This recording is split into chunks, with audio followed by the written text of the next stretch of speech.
தமிழ் மக்களுக்கு வணக்கம்.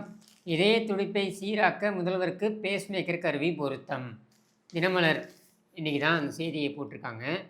வேறு மீடியாக்கள்லாம் இதை போடுறதுக்கு நிறைய தயங்கினாங்க, யோசிச்சாங்க. ஆனால் தினமலர் இந்த செய்தியை போட்டிருக்கிறது.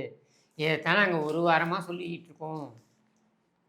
முதலமைச்சருக்கு பேஸ்மேக்கர் கருவி பொருத்த வேண்டிய அவசியம் இருக்கிறது. ஏனென்றால் சீரான இதய துடிப்பு இல்லை என்கிற நிலையில் அவருக்கு பேஸ்மேக்கர் கருவி பொருத்த வேண்டும் என்ற அறிவுரை வழங்கப்பட்டது. அதன் அடிப்படையில் தான் ஹைதராபாத்திலிருந்து வரவழைக்கப்பட்ட அந்த இதய நிபுணர் திரு நரசிம்மன் அவர்கள், இங்கே இருக்கக்கூடிய செங்குட்டுவேல், அது மட்டும் இல்லாமல் விக்ரம் சிங், இவங்க எல்லாரும் சேர்ந்து தான் இந்த பேஸ்மேக்கர் கருவி பொருத்துகின்ற அந்த அறுவை சிகிச்சையை மேற்பார்வை செய்தார்கள் அப்படின்ற தகவலை முதலில் நாம் தாம் உடைத்தோம். நாம் தாம் இதை வெளியே கொண்டு வந்தோம். மீடியாக்கள் யாரும் இதை பற்றி பேசவில்லை, பேச மாட்டார்கள். இப்போ இதில் இன்னொரு விஷயத்தையும் சொல்லியிருக்காங்க. இந்த தினமலரில் என்னென்னா, நேற்று முன்தினம் நள்ளிரவில் உதவாநிதி அவரே காரை ஓட்டிக்கொண்டு எந்த காவலர்களும் இல்லாமல், எந்த பாதுகாப்பு துணையும் இல்லாமல் அவரே ஓட்டிக்கொண்டு திடீரென்று வந்தார் அப்பல்லோவிற்கு அப்படின்ட்டு. நள்ளிரவில் உதவாநிதி கார் எடுத்துகிட்டு போகிறான்னா எதுக்கு போவான்? அதுவும் எந்த காவலர்களோட துணை இல்லாமல் போகிறான்னா 2 விஷயத்துக்கு தான் போவான். ஒன்று போதை, இன்னொன்று பொம்பளை. இந்த 2 விஷயத்துக்கு தான் அவன் போவான். இது அவன் போவது அப்படின்றது எல்லாருக்கும் ஊருக்கே தெரிஞ்ச விஷயம், சரியா? அப்படின்னும் பொழுது தன் தந்தையை பார்ப்பதற்காக, அதாவது பல மாதங்கள் தன் தந்தையுடன் பேசாமலேயே இருந்த உதவாநிதி திடீரென்று எதற்காக கிளம்பி செல்ல வேண்டும் அப்படின்னா, அதற்கு காரணம் என்னவாக சொல்லப்படுகிறது என்றால், அவருடைய தாயார் துர்கா ஸ்டாலின் அவர்கள் அவருக்கு தொடர்பு கொண்டு, நீ என்ன பிடுங்கிட்டு இருக்க அப்படின்னு கேட்டதாகவும், அதன் அடிப்படையில் பதற்றத்துடன் அவர் மருத்துவமனைக்கு வந்திருந்தார் அப்படின்றத நம்மால் பார்க்க முடிகிறது. இதெல்லாம் செய்தியாக வந்திருக்கிறது. இது செய்தியாக வந்தாலும் விவாத பொருளாக எடுத்து வைக்கப்படவில்லை. முதலமைச்சருக்கு என்ன ஆச்சு அப்படின்னா யாரும் கேட்கல. 2 நாட்களுக்கு அப்புறம் இன்னைக்கு பார்த்தீங்கன்னாக்கா முதலமைச்சர் ஒரு காணொளி, அதுவும் வெறும் 22 நொடிகள், 22 செகண்ட்ஸ் ஒரு காணொளி. என்னென்னா, ஒரு கோப்பில் கையெழுத்திடுகிறார். பிரதமரிடம் என்ன பேச வேண்டும் என்ற அறிவுரையை கனிமொழிக்கு வழங்குகிறாராம். எப்படி? 22 நொடிகளில் நீ அறிவுரையை வழங்கிடுவியா? அதில் பார்த்தீங்கன்னா மற்றவங்க எல்லாருமே மாஸ்க் போட்டுட்ருக்காங்க. ஏன் மாஸ்க் போட்டுட்ருக்காங்க? முதலமைச்சர் சீராக இருக்கிறார், முதலமைச்சர் நலமாக இருக்கிறார் அப்படின்னா வீட்டுக்கு போக வேண்டியதானே? வீட்டுக்கு கூட்டு போக வேண்டியதானே? எதுக்காக மருத்துவமனையில் வச்சுருக்கீங்க? அப்போது அவர் அப்சர்வேஷனில் இருக்க வேண்டும் அப்படின்னு மருத்துவர்கள் கருதுகிறார்கள். ஏன் கருதுகிறார்கள் என்றால், பொருத்தப்பட்டது பேஸ்மேக்கர். பேஸ்மேக்கர் என்பது கருவி, அது வேலை செய்யும். ஆனால் மற்ற உறுப்புகள் எல்லாம் அதற்கு ஒத்துழைக்குமா அப்படின்றது அந்த மனிதருடைய உடல் உறுப்புகளோட நிலைமையை பொறுத்துத்தான் இருக்கிறது. உதாரணத்திற்கு 2000ஆம் ஆண்டு பார்த்தீங்கன்னாக்க பேஸ்மேக்கர் கருவி முரசொலி மாறனுக்கு பொருத்தப்பட்டது. ஆனால் 3 ஆண்டுகள் 2003 அவர் இறந்து போனார். இப்போ நம்ம இதனால் ஸ்டாலின் 100 ஆண்டுகள் வாழ வேண்டும், அது ஒன்றும் மாற்றுக்கருத்தே கிடையாது. இன்று போல் என்றும் வாழ்க அப்படின்னு தான் நம்ம சொல்ல போகிறோம். அது வேறு விஷயம். அதுக்காக அவர் ஆட்சியிலே இருப்பாரானா கண்டிப்பாக கிடையாது. வீட்டில் ஓய்வில் இருங்கள் ஸ்டாலின். நீங்கள் வீட்டில் இருப்பது தான் எல்லோருக்கும் நல்லது. உங்களுக்கும் நல்லது, உங்கள் குடும்பத்திற்கும் நல்லது, எங்களுக்கும் நல்லது, மக்களாகிய எங்களுக்கும் நல்லது அப்படின்றத நம்ம தொடர்ந்து சொல்லிகிட்டே இருக்கோம். ஆனால் ஸ்டாலினுக்கு பொருத்தப்பட்டிருக்கின்ற இந்த பேஸ்மேக்கர் குறித்து வேறு யாரும் பேசவில்லை, எந்த அமைச்சரும் பேசவில்லை. அவர்கள் எல்லோரும் பொய் சொல்லி கொண்டிருந்தார்கள்.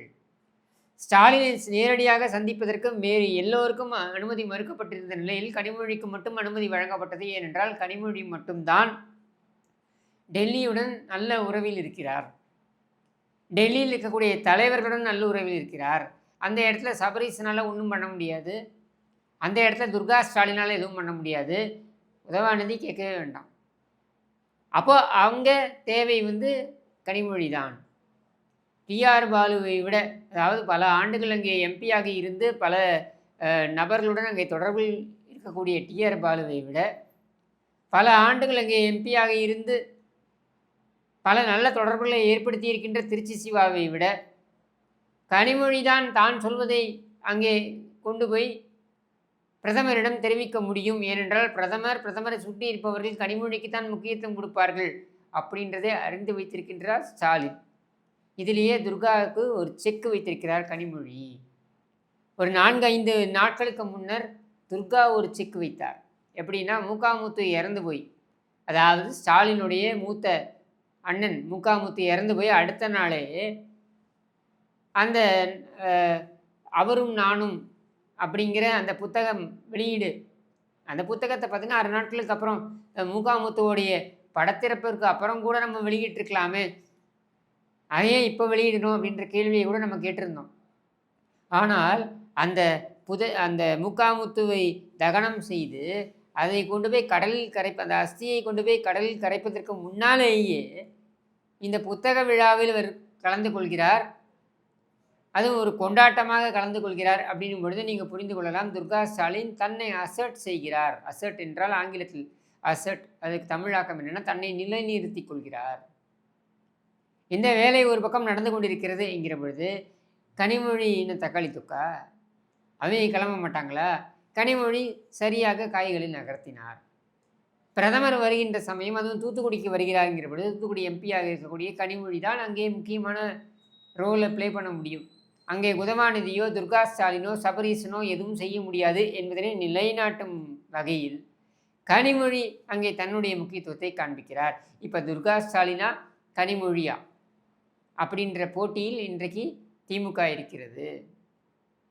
மிக தெளிவாக துர்கா ஸ்டாலின் புரிந்து கொண்டு விட்டார், தன்னுடைய கணவர் மட்டும் தத்தி கிடையாது, தன்னுடைய மகன் அதைவிட மிகப்பெரிய தத்தி என்று.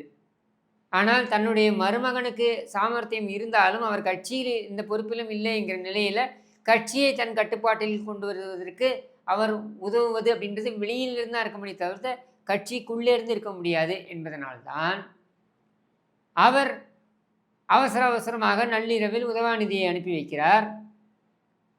அங்கே தன்னுடைய முக்கியத்துவத்தை காண்பிக்க வேண்டும் என்று நினைக்கிறார். ஆனால் அதை கடந்து கனிமொழி ஒரு எம்பியாக ஸ்கோர் செய்து விட்டார். இதையெல்லாம் பொறுமையாக கவனித்து கொண்டிருப்பவர் கனிமொழி. என்ன வேணால் ஆட்டம் ஆடுங்கப்பா, அதுக்கப்புறம் எல்லாம் என்கிட்ட தானே வரணும் அப்படிங்கிற ஒரு மனநிலையுடன் இருப்பவர் கனிமொழி. பொறுத்தார் பூமி ஆழ்வார் என்பது போல பொறுத்தார் திமுகவை ஆழ்வார் என்கிற அந்த மனநிலையில் இருக்கிறார் கனிமொழி. இப்போ துர்கா விசஸ் கனிமொழி என்று அந்த திமுகவில் இருக்கக்கூடிய அந்த அரசியல் காய் நகர்த்தல் என்பது நகர்ந்து வருகிறது. ஏனென்றால் ஸ்டாலினை பொறுத்த வரைக்கும் அது ஒரு சோலைக்கட்டு பொம்மை. ஸ்டாலின் உடல்நிலை மோசமாக இருப்பதற்கு முன்னரும் ஸ்டாலினின் உடல்நிலை மோசமானதற்கு பின்னரும் பார்த்தீங்கன்னா பொம்மையாகத்தான் தொடருவார். அந்த பொம்மைக்கு வாரிசாக வரக்கூடிய தகுதி எதுவுமே, அதாவது பொம்மை தான், இதுக்கு வாரிசாக வருதுன்றதை விட திமுகவுடைய தலைவராக வருவதற்கான எந்த தகுதியும் இல்லாதவர் உதவாநிதி என்பது துர்கா ஸ்டாலினும் அறிவார். அப்போ இங்கே இந்த அரசியல் காய் நகர்த்தல்கள் அப்படின்றது எதை நோக்கி செல்லும் என்றால், நானா கனிமொழியா அப்படின்றதை நோக்கி செல்கிறது. இதில் யார் வெற்றி பெறுவார்கள் அப்படின்றத ஸ்டாலின் தலைவராக இருக்கின்ற அல்லது ஸ்டாலின் முதலமைச்சராக தொடர்கின்ற, ஏன்னா தலைவர் அப்படின்றது கூட முக்கியத்துவம் கிடையாது, முதலமைச்சர் என்பது தான் அதிகாரத்தை கொடுக்கும். அந்த அதிகாரம் என்பது தான் அவர்களுக்கு பணத்தை கொடுக்கிறது. அந்த பணம் என்பது தான் இவர்களுக்கு அந்த ஆதரவாளர்களை கொடுக்கிறது. இதெல்லாம் இருக்கும் பொழுது நீ என்ன ஆட்டம் வேணால் ஆடலாம். ஆனால் எதிர்கட்சி அல்லது எதிர்கட்சியாக கூட இருக்க முடியாத அளவிற்கு மோசமான ஒரு தோல்வியை சந்திக்கும் பொழுது தான் இந்த கட்சியை யார் கைப்பற்றுவார்கள் என்கிற அந்த உண்மையான போட்டி கிளம்பும்.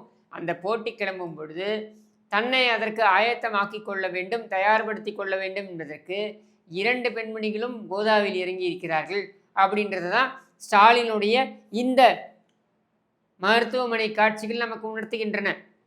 அதே தருணத்தில் திருமதி துர்கா ஸ்டாலின் அவர்களுக்கு நான் சொல்லக்கூடியது என்ன அப்படின்னா, திருச்செந்தூர் கோவில், அந்த கோவிலுடைய அந்த கும்பாபிஷேகம் என்பது தேதியே தவறு, அது நடந்த அந்த நேரமும் தவறு. இது இவ்வாறு நடந்ததன் காரணமாகத்தான் உங்களுடைய குடும்பத்தில் ஒரு மூத்த தலை காவு வாங்கப்பட்டது, முத்து இறந்து போனார் அப்படின்னு சொல்கிறார்கள் சில பேர். அது எவ்வளவு தூரம் உண்மைன்றதை உங்களுக்கு நெருக்கமாக இருக்கக்கூடிய ஆஸ்தான ஜோதிடர்களிடம் நீங்கள் கேட்டு தெரிந்து கொள்ளுங்கள். துர்கா மேடம் இன்னொன்றையும் சொல்கிறார்கள், என்ன தெரியுமா? திட்டமிட்டு, அதாவது உங்கள் குடும்பத்தில் நீங்கள் வளர்த்து வருகிறீர்களே அந்த நாயகன் படத்தில் வரக்கூடிய அந்த பாபா மர்கையா கேரக்டர் இருக்கு இல்லையா, அந்த கேரக்டர் உங்கள் வீட்டிலேயே வளர்த்து வரீங்க. அது யார் அப்படின்னாக்கா அந்த அன்பில் மகேஷ். இது உங்களுடைய ஆழ் மனதிற்கும் தெரியும். அதனால தான் உங்கள் வீட்டில் இருக்கிற வரைக்கும் அவனை எங்கே வைக்கணுமோ அங்கே வச்சிங்க. ஆனால் இப்போ அவன் என்ன பண்ணிட்டான், உங்கள் மகனையே உங்களிடமிருந்து பிரித்து கொண்டு வந்து குறிஞ்சி இல்லத்தில் தங்க வைத்திருக்கிறான். இதை தங்க வைப்பதற்கான காரணம் என்னென்றால், முழு கட்டுப்பாட்டில் உங்கள் மகனை அவன் கொண்டு வர வேண்டும் என்பதுதான். அது எதற்காக என்றால், உங்கள் மகனை முழுவதுமாக சீரழிக்க வேண்டும் என்ற எண்ண ஓட்டம்தான். உன்னுடன் நான் சேர்ந்து இருந்து செய்யக்கூடிய விஷயங்கள் பயங்கரமானதாக இருக்கும் அப்படின்னு ஒரு வாசகம் இருக்கு இல்லையா? அந்த வாசகத்திற்கு கனக்கச்சிதமாக பொருந்தக்கூடியவன் அன்பில் மகேஷ் என்று நான் ஏற்கனவே சொல்லியிருந்தேன். அது இன்றைக்கு மீண்டும் நிரூபணமாகிறது. மீண்டும் மீண்டும் நிரூபணமாகும். உங்களுடைய கணவரை அழைத்து போய் அவன் கொடுத்தான் பாருங்க அங்குசம் அப்படின்றத வந்து ஒரு ஒரு நினைவு சின்னமாக கொடுத்தான் பாருங்க. அன்றைக்கே நீங்கள் விழித்து கொண்டிருக்க வேண்டும். இது உங்கள் கணவருக்கு மட்டுமல்ல, எல்லா அரசியல் தலைவர்களுக்கும் சேர்த்தே சொல்கிறேன். ஒரு வாள் என்பது போருக்கான கருவி, போருக்கு பயன்படுத்தக்கூடியது. அதை ஒருவர் உங்களிடம் கொடுக்கிறார் என்றால் அதை அப்படியே வாங்கி கொள்வது அப்படின்றது அதுக்கப்புறம் உங்களுக்கு பின்னடைவை கொடுக்கும் அப்படின்றது ஜோதிட சாஸ்திரங்கள் சொல்கிறது. ஏன் அதை சொல்கிறது என்றால், அந்த வாள் நீங்கள் எடுத்து பார்த்தீங்கன்னாக்கா மன்னர்கள் எடுத்து பாருங்கள், அவங்க அதை உரைக்குள் வைத்திருப்பார்கள். ஏன் உரைக்குள் வைத்திருக்க வேண்டும் வாளை? வாளை வெளியே எடுத்து சுழற்றலாமே.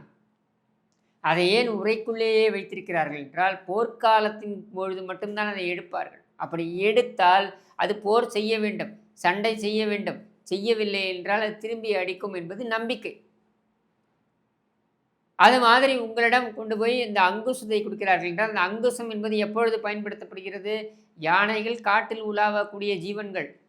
அதை நாம் டொமஸ்டிகேட் செய்கிறோம், நாம் வளர்க்கிறோம் என்கிற பொழுது ஒருபொழுதும் அங்குசத்தை பயன்படுத்த மாட்டான் யானைப்பாகன். அந்த அங்குசம் என்கிற கருவி எப்பொழுது பயன்படுத்தப்படும் என்றால், போர்க்காலத்தில் தான் பயன்படுத்தப்படும்.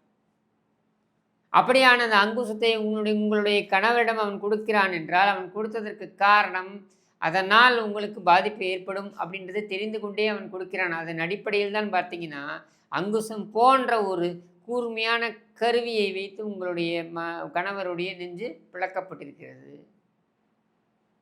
இது அப்படின்னு சில பேர் சொல்கிறாங்க. இதையெல்லாம் உங்கள் பார்வைக்கு கொண்டு வரேன். இது என்னுடைய கருத்தாக நீங்கள் எடுத்துக்க வேண்டாம். இது சில ஜோதிடம் தெரிந்தவர்கள், அப்புறம் அவங்க வந்து இந்த லக்னம் இதெல்லாம் பார்க்கக்கூடியவர்கள், உடல் மொழியை கூர்ந்து கவனிக்கக்கூடியவர்கள், அவர்கள் சொல்லக்கூடிய விஷயங்கள் இதையெல்லாம் உங்கள் பார்வைக்கு கொண்டு வரேன். அப்போ உங்கள் கூடவே இருக்கக்கூடிய அந்த பாபா மர்கையாவையும் மீதும் ஒரு கண் வையுங்கள் துர்கா மேடம். ஏனென்றால் சண்டை என்பது நாளை உங்களுக்கும் கனிமொழிக்கும் என்று தான் வரப்போகிறது. அப்படி வரும்பொழுது எந்த அளவுக்கு நீங்கள் தயாராக இருக்கப் போகிறீர்கள் அப்படின்றது தான் கேள்வி. உங்களை விட 10 அடி முன்னால் தயாராக சென்று கொண்டிருக்கிறார் கனிமொழி அப்படின்றது தான் யதார்த்த உண்மை என்று கூறி விடைபெறுகிறேன். நன்றி, வணக்கம்.